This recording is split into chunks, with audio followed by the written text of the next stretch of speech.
So I'd like to call forward, we have Craig Gilbert of 46 Ag, Gerad Vanden Bussche from Vanden Bussche Irrigation, and Luke Wickman of Valley Irrigation. If they could come, all three of them come up and join me up here.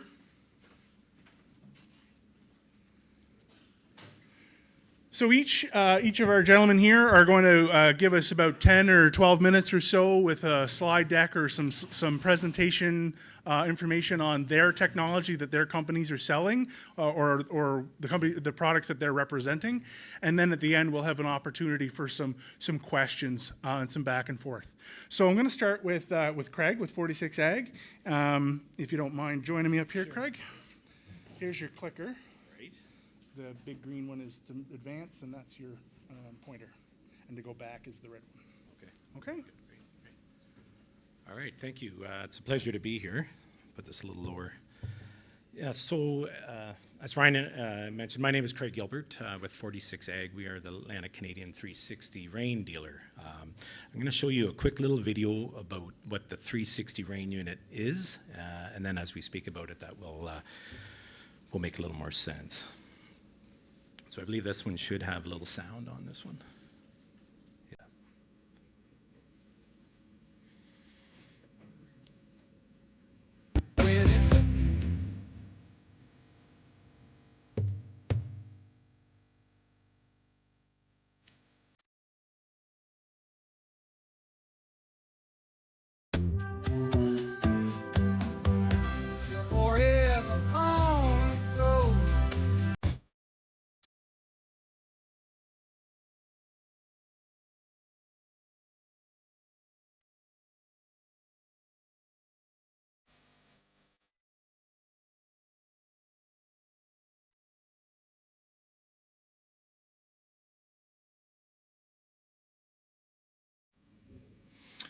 Yeah, so as you can see from there, it's a fully autonomous unit. It carries 3,000 feet of HDPE hose on it. So in PEI last year was the first that we ran this in potatoes. So a lot of my videos, pictures and such are on corn, and their data is from corn collection over the past few years. So it has a 4-cylinder Isuzu diesel engine on it, 3,000 feet of hose, like I mentioned, a high-density polyethylene. We hook to a hydrant, and the machine runs on a path created based on tracking your planter or your hiller. So we collect that data from a base station, and then it has it's all electric. The diesel sips fuel at about 0.65 gallons an hour, so we're good for about 21 days of fuel on that. It carries 300 gallons of fuel. It runs back and forth, and we pick a center line and run back and forth in your field. We don't actually go to the headland and turn and come back up and keep going that way. So we can do that in some field shapes. It is run by 3 56-volt DC motors. So the generator on there, the engine is just creating, it has 2 power systems, a 12-volt system and a 56-volt system. So I think, there we go. And then there's 2 other 56-volt motors on there as well, one on the dispenser and one that turns the reel. So it just crawls around the field at about, the fastest we go is about 0.8 miles per hour, or 0.8 inches per second, which is half a mile an hour rather. But we're normally running in the 4 inches per second. In order to vary the rate of water, we speed up or slow down the unit.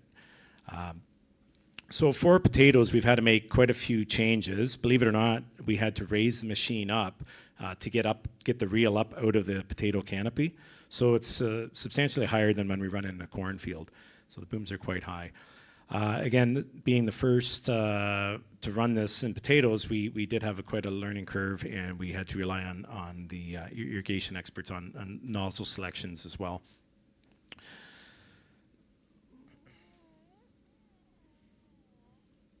Not sure what happened there. Pardon me? That's good. All right, I'm just going to back up, make sure I didn't skip one here. Yeah, I think we're froze up there. Okay. Okay, that's the third. All right. Yeah, again, so This is used around the world mainly to put out liquid manure on dairy farms and pig farms in the standing corn throughout the summer.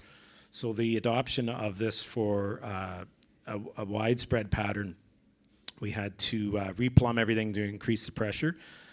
So we can tie right onto an existing infrastructure system, or we can pull. This year we were pulling from river and ponds. So on the corn data, we can do about 160 acres to 200 acres a week, putting half an inch on in standing corn.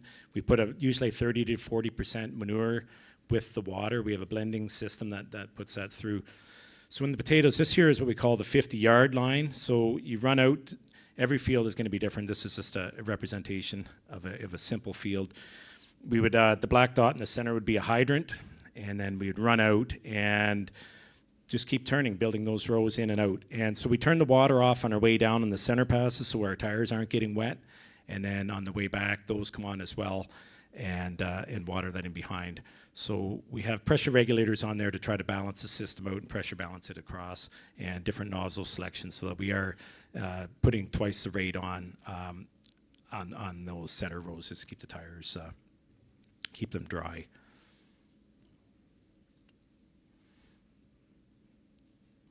So where it works best, I think, it's another tool in the toolbox. We're not here trying to replace pivots. We think pivots, have been historically the only option. They've been limited for field shapes and sizes. So I think this fits in. Even if you have existing pivots, this would fit in well in your misshapen, smaller fields. As you can see there, the top left one, that yellow line up the center, that would what we would call the 50-yard line again. And so we run back and forth in that, and then we run out to your headlands or your field boundaries from that line. And so this year we're saying, depending on your field shapes and sizes, anywhere to 80 to 100 acres, if you want to put that inch a week on, would be the average field. If we get into a lot of areas where we're turning or moving between fields, that takes up a little bit more time, so that would reduce the amount of acres that we run on there. The lower field on the left there, so with 3,000 feet of hose on there, you can see I have two hydrants on there, and those it's two separate fields. So sometimes we do got to put a hydrant close together in order to try to get that next field, but we do try to plan it out, map your field so that we can limit the number of hydrants that we need to put in. And then the field on the lower right-hand side, you can see we're going between several fields there. So what we would do there is return the machine back to the hydrant and then manually go in and fold the booms in, and then it would self-drive itself to the next field, fold the booms out, and then go into that little field.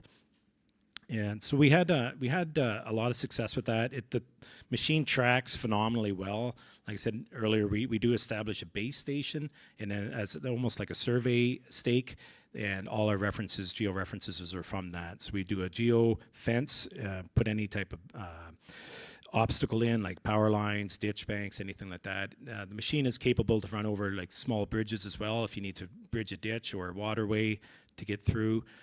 It's extremely accurate, usually within that half inch, so it fits between the potato rows very well. It'll follow your hill or your plant or whatever we track there, and so it curves, any type of angled fields, anything like that, it'll follow through that, no problem at all. So if anyone wants to see what it might look like on their farm, you can take that code there and download the app, and you can do a basic mapping. But if you wanted to come see us during the show, we're at booth 509. We would gladly show you what that could look like on your own fields as well. And then with this machine, we're able to, right out of the factory, we have fertigation as well. We can put through, it fits in, depending what, like if you got a well, existing ponds, anything like that, we have options to tie right into your system there, or start from scratch, building out the pump system. If you want to have a booster system as well, we have from factory like skid mounts that we would use in the manure application. So we could just tie right onto that. So here is last season here, the two fields we done here on PEI. As you can see on the left-hand screen, right in the center, there's that little green line there. That's where the hydrant was, and we call it the 50-yard line. So we run back and forth on that, and then turn left or right, up or down the hill from there. And you can see up above, I don't know if I can point this properly, right up in there. Up on the screen, okay. Yeah, so that little black line up there, that's what we call it was a mini 50-yard line. So we could come up here, we would go to the end of this row, come back, and then we would turn and keep doing all these rows. And we got to path 25, it would back itself up, come down, and then we'd return back to the hydrant there. And we just had it on continuous, so it just keeps cycling. So anytime you pull up on your phone, you can see where the machine is located in your field. If you want to come with the sprayer, you hit home, and the machine will take itself back to the base station, and then you can come in, spray your field, and then you can just hit resume, and it'll go back. It drops a geo pin, and it'll start right up where you left off. This field here was 2 farms over, so we ended up coming into this area after the field was watered. We decided to do 1/2 inch per pass, and it took us 4 days approximately to do that. We found when we were putting 1 inch on, we were getting too much water and there was too much erosion, so we're really mindful of trying to mitigate the erosion in that. And so that seemed to work very well. So the grower timed it that he came in and sprayed when we went to this field here. So we would come in, fold the booms in, and then it would drive itself across these 2 fields and sit in this field right here and wait for us. We'd come over, hook it back up, and then it would take 2 days, I believe, to run that field. So we were doing these 2 fields in that six-day range. So, and that was around 70 acres. So we're pretty confident we can do a lot more with that. So each machine comes with 3 cameras on it as well, so you can watch your reel in here, and then look behind the dispenser to see what's happening that way, and then on the front tire you can look as well. So then if you want to get into any type of liquid systems, you can go into the app and you control the amount of, there's fertigation pumps, so you can, wherever you're located, you can change, turn on and off fertigation. You can stop the machine at any time. You can direct it to another path. So if you find an area that's dry, or in this case, we had some pinch rows near the end there. So what we did is we changed the path numbers so we weren't overwatering that. We gave it a chance to dry out, and then we come back in several hours or the next day. So it's very flexible from wherever you're located to monitor it as well. Again, all the engine diagnostics are on there as well. It shows your speed, your voltages, RPMs, fuel, that sort of thing as well. So here's a little data on a cornfield. So I'm going to preface this with corn, we're more like banding. We're not doing a complete broadcast of water, we're banding it. So that's why we're able to apply less water than the complete coverage of the field with water. So this is, again, data from corn. I know up here we're in probably tons per acre, but it's all in bushels per acre. It's how I spent my early time learning bushels where I grew up in that area. But you can see in the pivot area there that there's those areas that you can never get to with a pivot. So one of the things we really discovered this year is that when the wind picked up, we noticed the other systems there's a lot of water being lost to the wind. And so with this, we were able to, we changed very quickly to a heavier droplet size once the canopy came in, and we're putting that water right down in the base. And we really feel that we manage the water much more environmentally responsibly than having it blow across. So this machine would allow the wind to drift and carry the water off, but we could go in quickly and flip the nozzle to a heavier droplet size. And what we found as the season progressed is it was consistent across. We're getting the exact same amount of water on every square foot of that field. And so this year, we're having more machines and we're going to have more data. So hopefully next year, Ryan will invite us back with Chad Mooney maybe and collecting some data here, and we can represent this with the rain units on PEI for this 2026 season and have similar. Again, I know this is down in Nebraska, so it's not as relevant, but it just shows. This was all based off of yield monitoring on corn through a combine. And so this is what we call our pump control panel. So there's a lot of talk on VFDs. So variable frequency drive pumps and motors are key for this system to operate. We can have pressure switches on. If you lose pressure for some reason, the pump will shut down.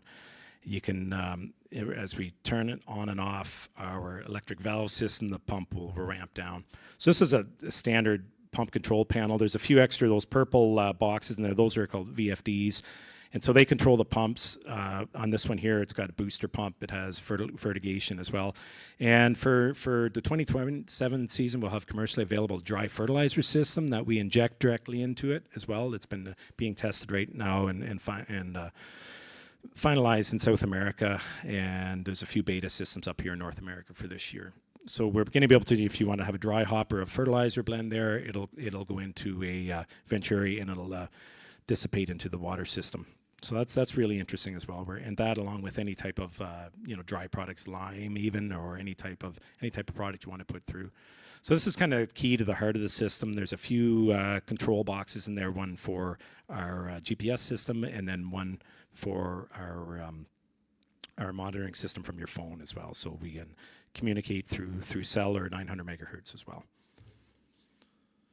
So yeah, we're around the show all week. If you have any questions, we'd love to talk with you and map your fields, show you what this could or look like on any of your fields. So any questions? I think they're after then, Ryan, are they? Yeah. Okay. Very good. Thank you. Thanks, Greg. Yep. All right. Thanks very much, Greg. All right. So next, I'd like to invite up Gerad Vanden from Vanden Irrigation.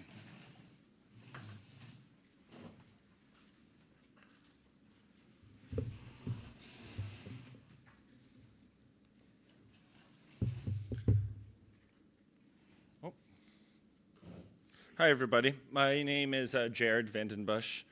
I am shown on this image here, the one on the left, as a young boy standing in front of a Zimmatic pivot in a tobacco field in Delhi, Ontario. On the right is myself and, oh, sorry, I'm going to keep hitting the wrong button here. Myself and my father and my sister, who make up the ownership group of Vanden Irrigation. So I'm the fourth gen owner of Vanden Irrigation, based in Ontario, and I'm really excited to be here talking to you all today. As I mentioned, Ontario-based company, started 72 years ago serving the agriculture irrigation industry, located in a small town called Delhi, Ontario. We employ a little over 80 people, and many of them with many decades of experience in irrigation. We are a solely irrigation-focused company. We are not the type of company that also sells irrigation. Irrigation is what we do. We have the goal to be your trusted advisor for all things irrigation. We stand behind what we sell.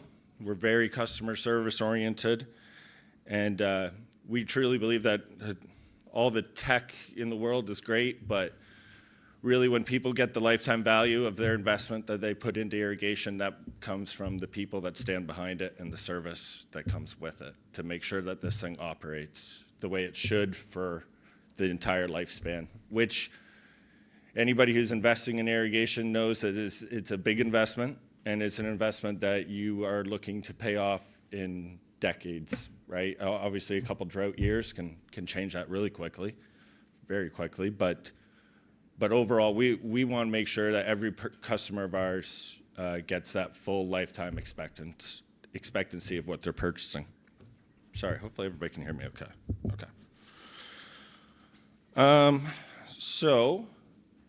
We have two full-time PEI-based irrigation techs at this moment, and we're looking to grow that team as well too. So if anybody out there themselves or anybody else who's interested in growing a career in irrigation, we'd be very happy to speak with them. We have a booth here. We also have job postings online and such. Really, like I mentioned, we're really only interested in selling products that we can stand behind and sell and service. And the PEI market is relatively new to us in the last decade-ish, but we're really trying to make the commitment to bringing our irrigation philosophy and our method of doing things to the island. So every dollar spent within Bussche Irrigation is helping us to achieve that and bring that to the great community that you guys have here. I've had a chance to meet a handful of you, and I'm looking forward to meeting many more of you. But anyway, so that's enough about the company. We'll get into some of the technology and the products and whatnot. And so listed behind me is a lot of different logos of brands that we represent in the Eastern Canadian irrigation market. There's many more even behind that as well too. Like I said, we take the approach of everything irrigation, from pump to sprinkler to drip and everything in between. So in about 15 minutes, I do not have enough time to truly give it the time it deserves. So my goal today would to be spark some interest and invite anybody to come see us at the booth and continue that kind of conversation. So we are the Eastern Canadian dealer for the 3 brands at the top listed there, being Zimmatic pivots, Netafim drip irrigation, and Bauer hard hose reels. All 3 of those are globally known as top quality in the irrigation industry around the globe. We have relationships with all of them going back decades and decades and decades.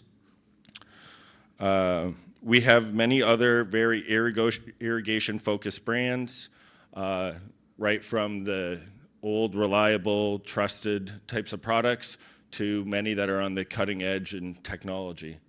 So, like I mentioned, I have a host of them there, and I'll get into a minute or two on each of them. Like I said, I wouldn't have enough time. I could talk about this for a long time. I just wanted to speak to as well the importance of buying an irrigation system from one person who's doing the whole thing. I've seen it. I haven't had as long of a career in this as like my father and others, but this is often the result of what happens with trying to source out different parts of an irrigation system from different people. And this brings back to the philosophy that I was talking about. We like to do a system from start to finish, and there's no finger to point except for right here when things don't go well. Anyway, so on to tech. By far the most commonly used piece of technology on the island right now that the growers who are irrigating are using is called FieldNet. It is a control system for a Lindsay Zimmatic pivot. And again, I could probably talk for an hour on this one subject alone, but it is super powerful. It makes the monitoring and control of any of your irrigation equipment in the palm of your hands, on a tablet, on a computer, for the team as well too. Because anybody who's gotten into irrigation knows that this isn't just a one-person team. On your farm, you're gonna have to have an army handling your irrigation efforts. It comes with a lot of work. So yeah, it allows you to exactly see in constant communication what is happening in the field, turn things off, turn things on, soil moisture sensing, weather data, all sorts of different sensors are able to communicate back to this one system, and this one system you can achieve what many people would like to achieve when they're thinking of how they want to handle their irrigation system. So now, I just wanted to note as well too, all the images that I'm going to be showing on our slides, these are all images taken by Bussche Irrigation. These are not manufacturer images of products from all corners of the globe where they're doing different things. These are our hands on all these photos. Many of them in Prince Edward Island, a couple of them in Ontario. This one happened to be in Ontario. But so I'm going to assume that a lot of people here are kind of brand new to irrigation, so I'm going to kind of start from the beginning on pivot irrigation and how that works. So I'm sorry to the people in this corner of the room, but I might have to look this way. So here, I'm sure some people are at least familiar enough to be able to see some pivots here on the island, but they come in a lot of different shapes, sizes, varieties, and whatnot. This would be a pretty standard center pivot with a stationary pivot point.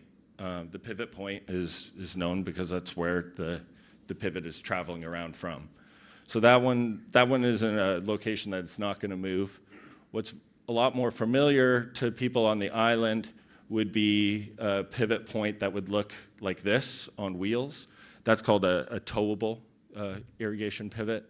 And the reason for that is you're going to anchor it in place, run an irrigation application, and then move it somewhere else to irrigate another piece of land.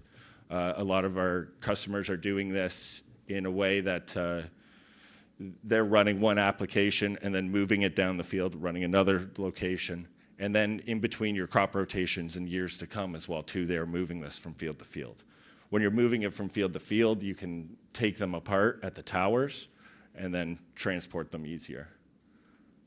This would be another example of a towable one. It's a bit of a stronger pivot point with 4 towers there. But you can see once this pivot reaches the headlands there, they're gonna move that down the field and irrigate another location. All kinds of different options for end guns and overhangs at the end. As was mentioned, one challenge to overcome with pivot irrigation is you're trying to irrigate rectangular or square fields with a circle. So you're not going to get complete acreage coverage. The pivots that we sell would all come with a control panel, much like this, and this is what's connecting you to the FieldNet software, like I mentioned. Everything you can do here, you can also do on your smart devices and whatnot. And for anybody who wasn't already aware, most pivots on the market are powered by electric motors. So in many cases, they're getting powered by a generator.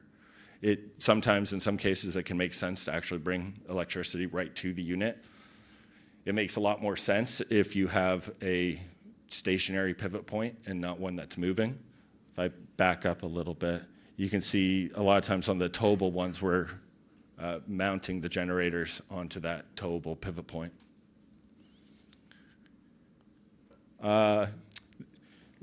Zimmatic and Lindsay can do all sorts of different things. They can get very creative. There's some that have a custom corner where this corner is going to fold behind it in order to try to reach extra acreages. So once it gets to an opening, that corner will come out and expand the pivot for some period of time. When you do that, it does get a little bit more complicated. As you can see, there's valves on top of all these sprinkler drops where there traditionally wouldn't be, because it needs to turn that section of the pivot off while it's trailing the rest of the pivot. And that same thing is true for what they would call a variable rate irrigation. So again, it comes at a cost, but it can be a great water saver when you have different fields that have different soil types, different elevation profiles, where each one of those drops then is going to have a valve and an extra controller on it, and that's really going to adjust the irrigation output from all of these different sprinklers and nozzles to be able to. The goal in irrigation is always uniformity. We want to have the same amount of water applied across the entire field, but in saying that, if you have sandy soils here and clay soils there, they're going to react differently as well too. So in order to try to achieve the best uniformity, you can do all sorts of different things like this to try to achieve that. And this will be quick, but just to give people a vision of how these come to be in your fields. This is, they get shipped right from the manufacturer. One of our techs meets the customer at their site. We unload it and sort all the different parts in the field, make sure we have everything we need.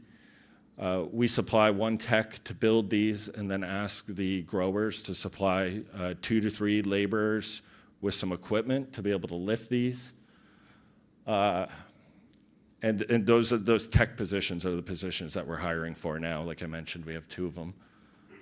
And then that's your end product in the end once we get that thing erected. But now to move on to a few other irrigation methods. Some may be familiar with these as well too. We've sold a number of these on the island. This is a Bauer hard hose reel. It's a very quite simple device, but we've been dealing these since like my great-grandfather started selling these back in the 70s, and they've grown a lot since. How this would work is in this model, there's a sprinkler on the end and about 1,000 feet of hose on the reel here. You're gonna hook your tractor to this, pull this all the way out, turn it on, and the water's gonna run through a turbine, which is one of the competitive advantages of the Bauer system, is that the water running through the turbine is what actually powers it. So in the case that it would always be running if the water's running. Some of the other options on the market have an external motor that runs it, and if that motor quits, then you get washouts because the irrigation's just happening in one place. But as it's running through that turbine, it's going to slowly retract this hose and draw this sprinkler all the way back until it hits the shutoff bar, and it's going to turn itself off. So that's an image of what it would look like. That's that gun cart that was shown in that other image out there, towing that back and winding up the hose on this reel. They also come with another option as well too. If without a gun cart, this would be called an irrigation boom. It works at lower pressure, is more wind resistant, and different advantages for the application rate as well too. So when you're transporting this would fold up, and then you can see the reel is tucked over the hill there, but it's pulling this all the way back. It looks much like it's like a hybrid of a pivot or traveler. That hard hose reels, we call them a traveler. And then, of course, we're a big drip irrigation dealer as well, too. That actually was, sorry, I lied. That one image, I did not take this image, but it was too good not to show. Drip irrigation, there's a lot involved into drip irrigation. Drip irrigation looks like when you have a piece of tubing like this with drippers with different spacing and different flow rates in it. Doing a drip irrigation system requires a lot of filtration to ensure that you're not going to clog those drippers. So up here we have a couple examples of sand filters that we build. This one actually had the pump and filtration right on there, and then a fertilizer injection system as well too. So that was an example of an Ontario grower and what we're doing there. And then these would be examples of fertigation systems. Simple, easy, affordable, complex, sophisticated, more expensive, but there's all kinds of options in between. Sorry, hopefully I'm not going too long. This would be a look of what a drip irrigation system would look like in the field. So I'm going to breeze through these ones pretty quick, but this is another irrigation technology that's controlling valves in the field, much like FieldNet, but mostly used for drip irrigation. Metos weather stations. So these are actually really powerful devices that can be put in the field. They have all kinds of different sensors available to them, like air temp, air humidity, wind speed, soil moisture, soil temp, leaf wetness, dew level, and many, many more. The power that actually really comes in these devices is when they get deployed in the masses. They have AI models that will take all kinds of the weather data and then provide disease prediction, insects predictions, and yield predictions based off of the growth stage of the crop and what kind of weather we're experiencing at that time. Weather stations isn't a new technology, but some of that AI modeling software is very new and it's actually quite exciting. And research has shown that farms that put a weather station on there and use that to guide their irrigation decisions usually reduce their water by around 20% by knowing when to irrigate and how much to irrigate. CropX is another soil moisture sensing company as well too. It looks like this device that you screw into the ground. It also comes with a subscription where you get NDVI satellite imagery to be able to see what's going on in your field. Farm HQ, this device up here is able to mount onto those travelers, onto pumps, onto flow meters, gives you complete control and monitoring from afar as well too. This was a project that I did, or I'm still doing, in the Niagara region where we're deploying this with hundreds of growers, and the municipality is using that to be able to track how much water is being used. It's a really unique circumstance because all their irrigation water is supplied through irrigation ditches and canals near the Niagara escarpment. And then pumps as well, a couple ideas of different things we do with pumps. The one area that we do not get involved in is the actual digging of well pumps. And that's where a lot of the groundwater for irrigation on the island is coming from. But we do have really good relations with the people who are doing that. And any irrigation project that's being planned is best to be done communicated well between the well diggers and ourselves and the customer to be able to ensure that the right style of pump is going to be installed there that's going to feed the irrigation system ultimately. And then last but not least, this is often very overlooked, pipe fittings and the small little parts of the irrigation system. This is the kind of stuff that gets overlooked and thought of that we can just kind of put anything there. But if you're going to be making an irrigation investment and you want to have that return on that investment for decades to come, this is the heart and soul of the irrigation system that's getting buried that you never want to have to think of again. So it's best to use the right style of irrigation-focused types of products in order to achieve that so you can move on and focus on bigger and better things. So example of like PVC pipe that we're burying under the ground, and somebody was mentioning like a hydrant earlier. That's what a hydrant would look like when it's exposed. So at the top, there's your valve. So once that's buried, you're not going to have to think about that. Z pipes going from above ground to below ground, either at the pivot or at the pump. Aluminum pipe for on-surface applications. And yes, this is the top of that hydrant that I mentioned. Anyways, thank you very much for inviting me to speak here today. Thank you very much for attending as well too. And look forward to meeting many more of you.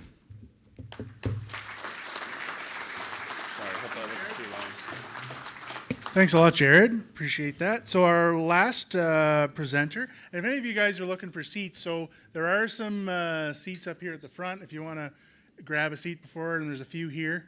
We got a second before we get going. But so next we have Luke Wickman from Valley Irrigation. Thanks, Luke. Thank you.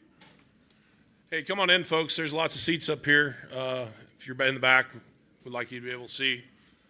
My name is Luke Wickman. This is about, I think, my 5th time out here on the island.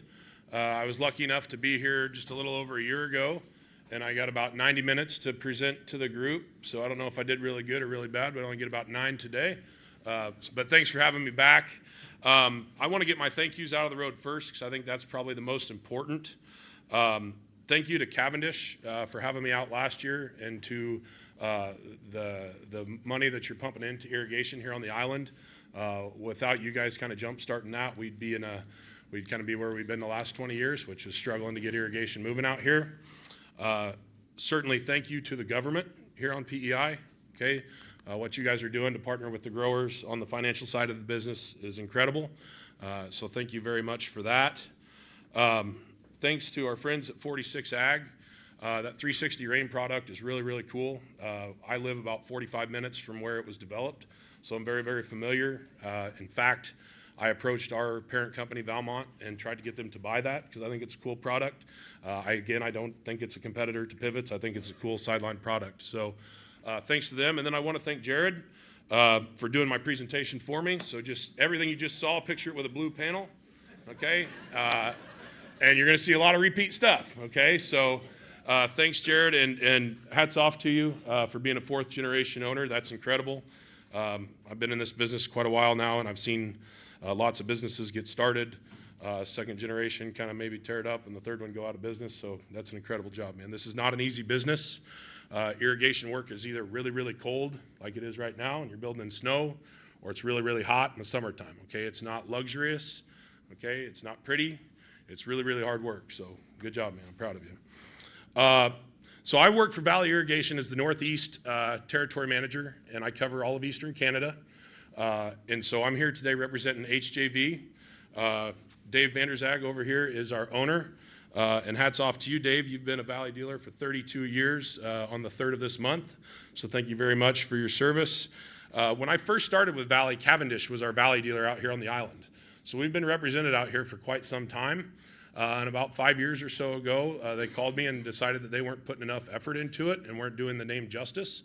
And so it was at that point that I approached HJV, who already is a longtime dealer in Ontario, and asked if they would like to expand and bring the Valley line to their product line out here on the island. And Dave was so gracious to do that. So thank you very much for extending out here. We also have a location in New Brunswick for HJV. So thanks to everybody for that. And then to our two sales guys, Cody and Joe, and sales manager Richard, thank you guys for representing HJV and representing Valley. We really appreciate that. Okay, let's see. How do you do this? That's not the right one. The green one? All right. So this is kind of a 30,000-foot overview. I was asked to talk about technology and irrigation today, so that's what I'm going to do my best to do. If I get off track, please just steer me back. But we have many different technology products. In addition to myself, we have an entire technology team that runs around kind of doing the same thing I do, working with the dealers and promoting technology. I was the lucky one to get to come up and visit with you folks again today. We have products that help monitor and control pivots. We have products to monitor soil moisture, just like Gerad said, also pumps and grain bins and many other things. Here's kind of our remote control lineup. The Field Commander is our most basic option. The Icon Plus, we developed that and released that just kind of this year to compete with our good friends at Zimmatic and their FieldNet product. And then the Icon X, we released that just over, not quite a decade ago, 9 years ago. And in my opinion, that's the coolest product on the market and has the most capabilities. Let's see here. I'm not going to bore you. I'm not going to death by PowerPoint to you because I know we've already been in here for a while and PowerPoints get a little old.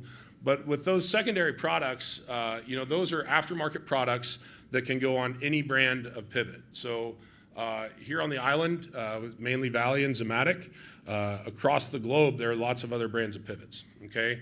And our goal at Valley is to have the strongest dealership in a market because 99 times out of 100, that's who's going to win. And our business is all about service, right? So the best servicing dealer, the dealer with the best parts support, those are the dealers that are going to win the business. And so my goal as a territory guy is to push our guys to be the best representation in the market. And so when we do that, inherently we end up working on pivots of all brands, which is great because every pivot matters.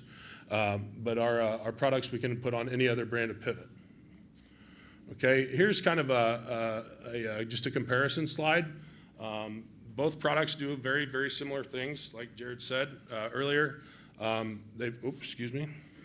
They've done a hell of a job with that product, right?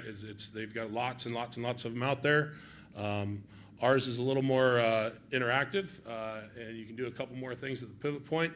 But all in all, it's all about monitoring and controlling your pivot, being able to do more with less, okay, and saving yourself time, because time is money, as we all know.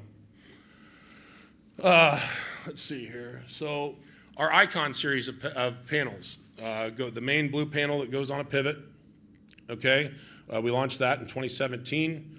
It is doing fantastic for us. It uses a product called the Icon Link, which has a cellular modem in it, communicates back and forth to the cloud.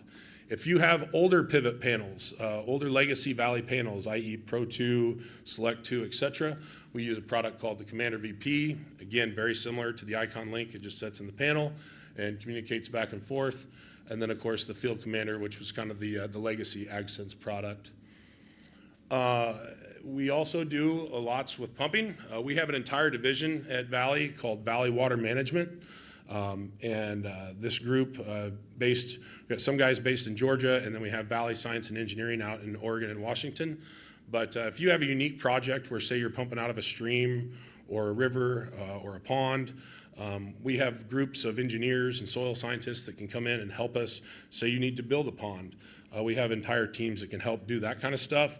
The island here is very unique. So if you get yourself in a situation where you think, man, I'd love to irrigate, but I'm not quite sure we could pull it off, we'd love to visit with you and see if that's something we could make happen. Again, I think you saw this slide, just a different color earlier, but the weather stations, soil probes, all this stuff is getting you guys data, right? You guys need the data from your fields so you can make accurate decisions with the data that you have. Okay, the better decisions you can make with your irrigation practice, the better the yield, right? The better the yield, the more money, everybody's happy. Okay, so that's what we're all chasing. Our jobs, all of our jobs as irrigation guys are to bring value to your business, okay, and help you have better yields, use less water, and as Gerad said, be more efficient and uniform with your application, okay? So one thing that I want to talk about briefly that is it's not real new, but is still kind of new in some areas, and with a lot of new growers in here, is our Valley scheduling product. Okay, and this is just kind of a combination of a lot of the things I just touched on. Okay, but our purpose is to conserve resources, maximize profits, and ultimately reduce costs. Okay, so if you're a new irrigator and you come in and you buy a pivot from Cody, and you're all excited, and you put it up, and it's the seed, you're planted, and you're ready to go. All right, when do we water? Okay, do you just look down the road and see when John's irrigating? Hell, your soil might be different than John's, right? So there's lots that goes in to making your irrigation decisions. And with our Valley scheduling product, we take several things into consideration, right? We take weather, soil type, the specifics of your crop, okay, and what irrigation equipment you're actually using. This is kind of what it looks like. Okay, it's an app on your phone. There is also availability on desktop for the folks that like to be in their office. Okay, but more often than not, folks are on the move. So the Valley scheduling product, when you open up your phone, it's going to give you a 7-day forecast. On the phone, you can only see the 4 days, right? But it's basically going to tell you, based off of the data that we've pulled, be it from soil probes, be it from weather station, be it from local weather station, crop type, consumptive crop values, all those things, it's going to say, in order to keep our bank of water optimized, if you water today, this is how much water, this is how much water you're going to need to put down. Okay, and in this instance, that's a wheat field. It says 1.51 inches. Okay, if you wait till tomorrow, you're going to need to put down 1.77. If you wait 2 days, you're going to need to put down 2 inches.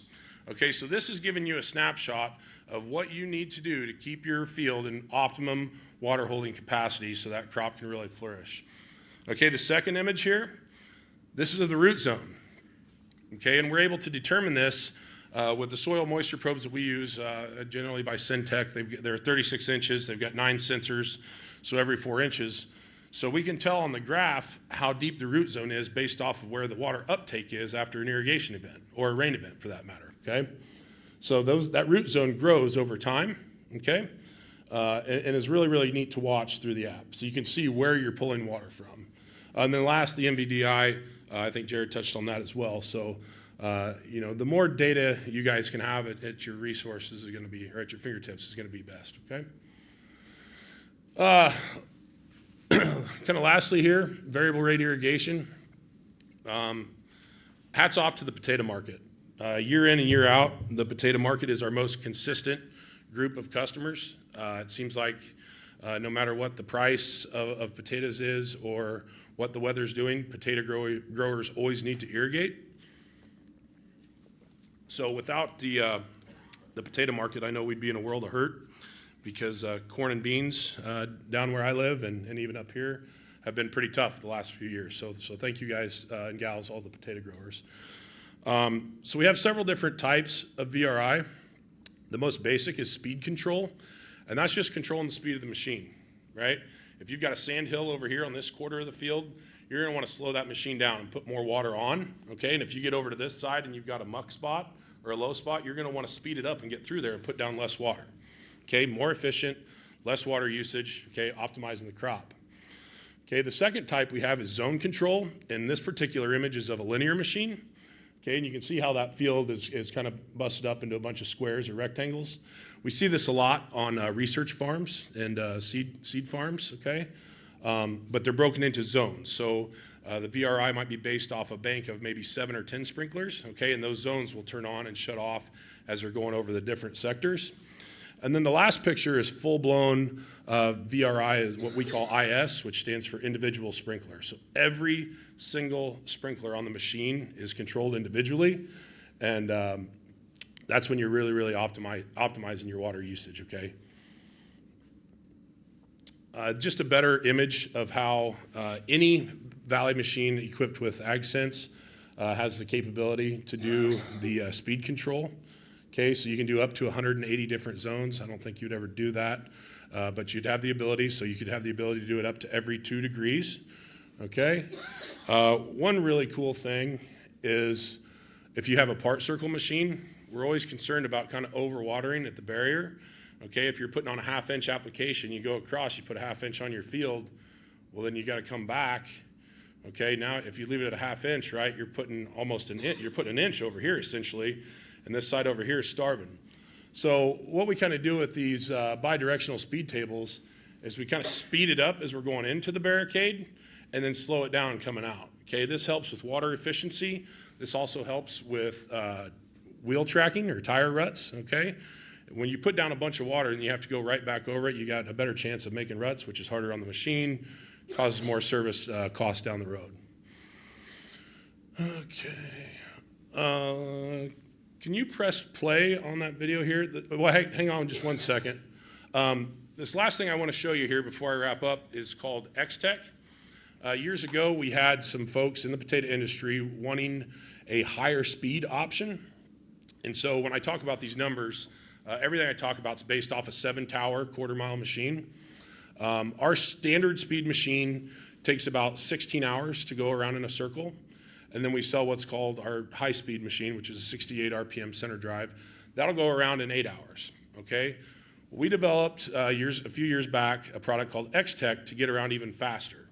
So we have 2 different types of X-Tech, X-Tech 136 and X-Tech 343. X-Tech 136 will make a full pass in 4 hours, and then X-Tech 343 will make a full pass on a quarter-mile machine in 90 minutes. Okay, that thing's burning around the field. Now, why would somebody want to do that? Maybe we're putting on some new application that doesn't want to be diluted with water. Okay, maybe we're in an area where frost is an issue and we want to do a frost protection pass, but we don't want to put down too much water. Or maybe we just want to do a cooling pass to keep the crop cool. Okay, so if you could hit play on that video, that'd be awesome.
Very cool. So if you're interested in that, please stop down by the booth, visit with us. I had one last slide up there, I think, if you can get to it. There we go. That QR code is my contact information. If you'd like to contact me for anything, please feel free. Other than that, I'll be down with the gentleman from HJV down at the booth. Thank you all very much for coming and attending, and look forward to visiting with you more. Thank you.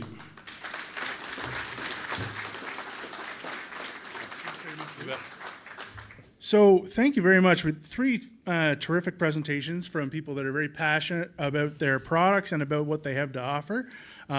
Their passion has meant that I don't have quite as much time for questions as I'd hoped. I'm going to take time for a couple of questions, and then as all three of these gentlemen have booths or are associated with booths downstairs, and you'll be able to talk to them as well over today and tomorrow. But I have time for a couple of questions if anybody's got anything burning. Questions? There's got to be somebody with a question.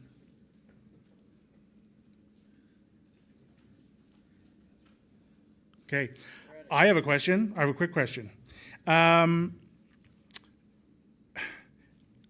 Always, maybe, I don't want to be seen as looking at the negative, but what would be, if I'm a new producer setting up my first irrigation system, I'm kind of new to irrigation, what would be like one of the key things that you would say not to do? Like, what's one of the things that you say from your experience that's like a don't, or at least an area that you see is a pinch point more often than not that should be avoided?